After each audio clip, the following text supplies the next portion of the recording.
একদিন বিকেলে ছোট্ট মেয়ে মিমি বনের পাশে হাঁটছিল রানীপরীর সঙ্গে।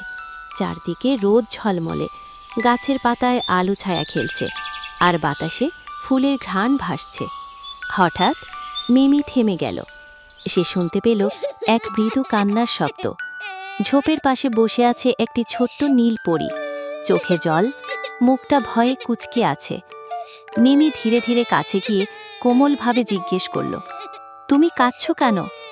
নীল পরীটি কাঁপা গলায় বলল, আমার জাদুর কাঠি হারিয়ে গেছে, ওটা ছাড়া আমি উড়তে পারি না, এমনকি বৃষ্টিও থামাতে পারি না। রানীপরী মিষ্টি হাসি দিয়ে বললেন, ভয় পেও না, আমরা তোমার পাশে আছি। তারা তিনজনে মিলে ঝোপের আড়াল, গাছের গোড়া আর ফুলের ভেতর খুঁজতে লাগল। একটা ছোট্ট হাঁসছানাও পাশে এসে কিউ কিউ করে সাহায্য করতে লাগল।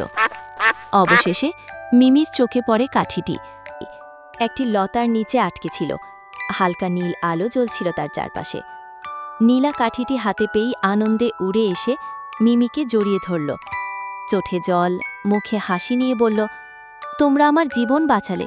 সময় কেটে যায়। একদিন গভীর রাতে ঝড় শুরু হয়।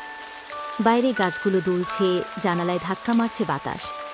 মিমি একা ঘুরে বসে আছে, একটু ভয় পেয়েছে। হঠাৎ জানালার পাশে দেখা যায় এক নীল আলোর ঝলক। নীলা ফিরে এসেছে, তার হাতে সেই জাদুর কাঠি। সে মিষ্টি গলায় বলল, বন্ধুর প্রতিশ্রুতি ভোলা যায় না।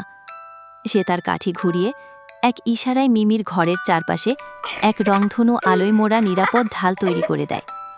ধীরে ধীরে ঝড় থেমে যায়, বাতাস শান্ত হয়, চারপাশ আলোয় ভরে ওঠে।